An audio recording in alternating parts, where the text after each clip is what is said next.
Assalamualaikum warahmatullahi wabarakatuh. Perkenalkan, nama saya Anisan Haiti Fitri, NIM 18111322228. Baiklah, materi yang kali ini akan saya bawakan adalah fungsi permintaan dan penawaran. Untuk pembahasan pertama atau part 1, kita membahas mengenai fungsi permintaan, yang mana fungsi permintaan sendiri sesuai dengan namanya merupakan fungsi yang memetakan hubungan antara harga dengan ketersediaan suatu hasil produksi. Hasil produksi itu tidak hanya berupa barang, namun bisa juga dalam bentuk jasa. Karena menggunakan dasar ilmu matematika, maka fungsi permintaan variabel seperti besaran harga awal, perubahan harga, dan jumlah permintaan produk tersebut di pasaran. Dan cakupan materi ekonomi, salah satu hukumnya menyatakan bahwa harga dan jumlah produk pada fungsi permintaan akan selalu berkebalikan atau berbanding terbalik. Sebagai contoh, misalkan kamu adalah pelanggan sebuah produk atau R. Pada saat harganya turun, maka kamu secara otomatis pasti ingin membeli dengan jumlah lebih banyak. Secara tidak langsung, kamu akan meningkatkan jumlah permintaan. Nah, dari contoh tersebut maka diketahui kemiringan fungsi permintaan akan condong ke kiri, atau dengan kata lain gradiennya bernilai negatif. Selanjutnya masuk di bagian rumus fungsi permintaan, yaitu Pi dikurang Q1 per Q2 dikurang Q1 sama dengan Q dikurang Q1 per Q2 dikurang Q1, dengan keterangan Pi sama dengan harga produk, Q1 sama dengan harga awal, Q2 sama dengan harga terubah, Q sama dengan jumlah produk, Q1 jumlah awal, dan Q2 adalah jumlah terubah. Selanjutnya ada contoh soal fungsi permintaan, yaitu saat sebuah produk memiliki harga sebesar 100.000 per unit, maka jumlah permintaannya sebanyak 20 unit.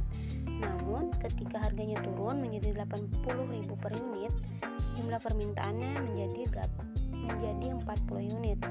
Nah, pertanyaannya adalah tentukanlah fungsi permintaan dari contoh di atas. Maka kita jawab dengan diketahui P1 atau harga awal adalah 100.000, kemudian P2 menjadi 80.000, P1 sama dengan 20, Q2 sama dengan 40. Sehingga kita masukkan rumusnya tadi, yaitu P dikurang P1 per P2 dikurang P1 sama dengan Q dikurang Q1 per Q2 dikurang Q1.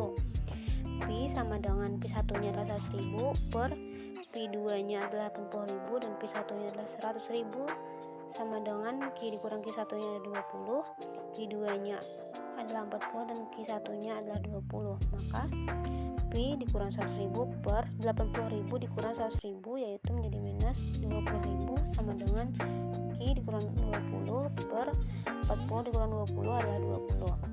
Kemudian kita silangkan, sehingga menjadi 20 dalam kurung Pi dikurang 100.000 sama dengan minus 20.000 Q dikurang 20. Kemudian dikalikan 20P dikurang 200.000 sama dengan minus 20.000 Q ditambah 400.000. 20Pi sama dengan, kita pindahkan, minus 20.000 Q ditambah 400.000 dikurang dalam kurung dikurang 200.000 sehingga menjadi tambah 200.000 karena minus bertemu minus menjadi positif.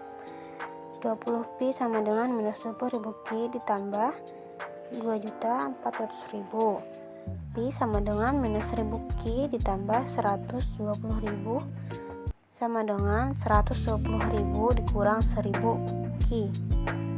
Jadi fungsi permintaan dari contoh di atas adalah Pi sama dengan 120.000 dikurang 1.000 Q.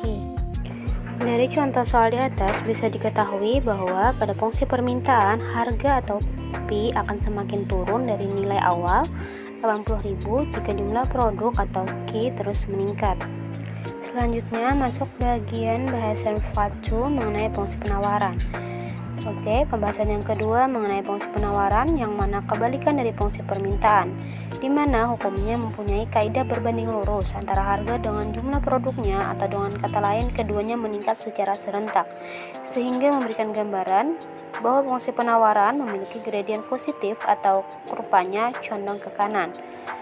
Fungsi penawaran sendiri adalah suatu fungsi yang menunjukkan hubungan antara barang yang ditawarkan oleh produsen kepada konsumen, di mana Logisnya, kamu adalah seorang penjual, maka ketika produkmu atau harganya naik, tentu saja kamu meningkatkan ketersediaan produkmu di pasaran, dengan harapan adalah meningkatkan hasil penjualan. Kemudian mengenai rumus fungsi penawaran, sama saja dengan rumus fungsi permintaan, yaitu Pi dikurang Pi1 per Pi2 dikurang Pi1 sama dengan Q dikurang Q1 per Q2 dikurang Q1, yang mana dengan keterangan Pi adalah harga produk, Pi1 adalah harga awal, Pi2 adalah harga terubah, Q sama dengan jumlah produk, Q1 adalah jumlah awal, Q2 adalah jumlah terubah. Kemudian kita masuk di bagian contoh soal fungsi penawaran. Di sini contohnya adalah Ibu Sukma merupakan pedagang jus buah di pasar. Pada saat pasar ramai dengan banyak pembeli, ia menjual jusnya dengan harga sebesar Rp6.000 per gelas dengan jumlah yang ditawarkan sebanyak 20 unit. Jika Ibu Sukma menjual dengan harga Rp8.000 per unit, jumlah penawarannya adalah 40 gelas. Jadi pertanyaannya adalah tentukanlah fungsi penawaran dari contoh di atas. Jawab, dengan diketahui Pi1 sama dengan 6.000, Q2 sama dengan 8.000, Q1 sama dengan 20, dan Q2 sama dengan 40. Sehingga kita masukkan rumusnya tadi, Pi dikurang Pi1 per Pi2 dikurang Pi1 sama dengan Q dikurang Q1 per Q2 dikurang Q1. Pi dikurang Pi1 nya 6.000 per Pi2 nya 8.000 dikurang Pi1 nya adalah 6.000 sama dengan Q dikurang Q1 adalah 20, Q2 dikurang Q1 40 kurang 20. Kemudian Pi dikurang 6.000 per 8.000 dikurang 6.000 sama adalah 2.000 sama dengan Q dikurang 20 per 40 dikurang 20 adalah 20. Kemudian kita silangkan menjadi 20 dalam kurung Pi dikurang 6.000 sama dengan 2.000 dalam kurung Q dikurang 20. Kemudian dikalikan menjadi 20 Pi dikurang 120.000 sama dengan dikalikan juga 2.000 Q dikurang 40.000. 20 Pi sama dengan 2000 Q dikurang 40.000, pindah haluan menjadi plus 120.000. 20 Pi dikurang sama dengan 2000 Q ditambah 80.000. Pi sama dengan 100 Q ditambah 4000 sama dengan 4000 tambah 100 Q. Jadi fungsi penawaran dari contoh di atas adalah Pi sama dengan 4000 tambah 100 Q. Berdasarkan contoh soal fungsi di atas, bisa disimpulkan bahwa jika jumlah produk atau Q naik, maka harga atau Pi juga semakin tinggi ataupun sebaliknya.